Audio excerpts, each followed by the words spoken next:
దేవుని ప్రశస్తమైన నామమునకు మహిమ కలుగునుగాక. వీక్షిస్తున్న మీ అందరికీ మన ప్రభువైన యేసుక్రీస్తు నామములో నా యొక్క శుభాభివందనాలు తెలియజేస్తున్నాను. ఈరోజు మన దేవుని వాగ్దానం మొదటి సమూయేలు పుస్తకం 2వ అధ్యాయం 10వ వచనం. తాను అభిషేకించిన వానికి అధిక బలము కలుగచేయును. ప్రియమైనటువంటి దేవుని సంగమా, హన్నాను దేవుడు దీవించిన తర్వాత తాను కృతజ్ఞతతో పాడుకుంటున్నటువంటి పాట. ఆమంటుంది, బలముతో మనం ఈ లోకంలో ఏమీ చేయలేము, అధిక బలం అనుగ్రహించువాడితోనే సమస్తము జరుగుతుంది అని ఆమె తన కీర్తనలో పాడుకుంటుంది. ప్రియ దేవుని బిడ్డలారా, ఆనాడు అభిషేకము రాజులను, యాజకులను అభిషేకించేవారు. ఆ అభిషేకం ఎందుకంటే రాజరికం చేయటానికి, యాజకత్వం చేయటానికి.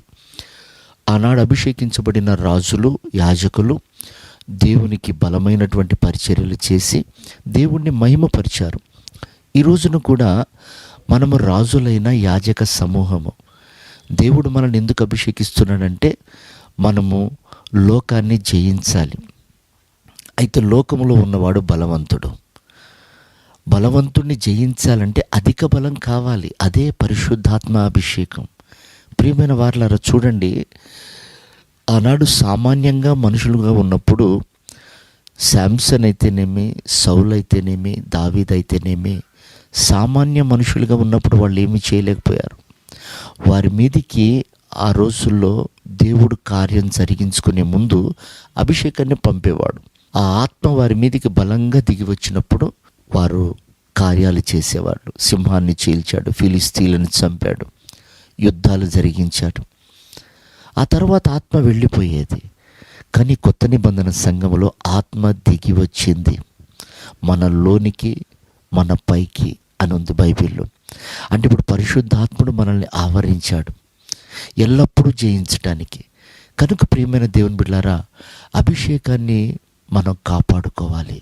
అపవాదైన సాతాను అభిషేకాన్ని దొంగిలించటానికి చూస్తూ ఉంటాడు. చూడండి, యెరూషలేములో ఉన్నవాడు ఎరుకోకి దిగి వస్తుండగా వాని వస్త్రం దొంగిలించబడింది. అది దైవ స్వభావం. అభిషేకము ద్వారా దైవ స్వభావం కట్టబడుతుంది. అభిషేకం ద్వారా దైవ స్వభావం అలంకరింపబడుతుంది.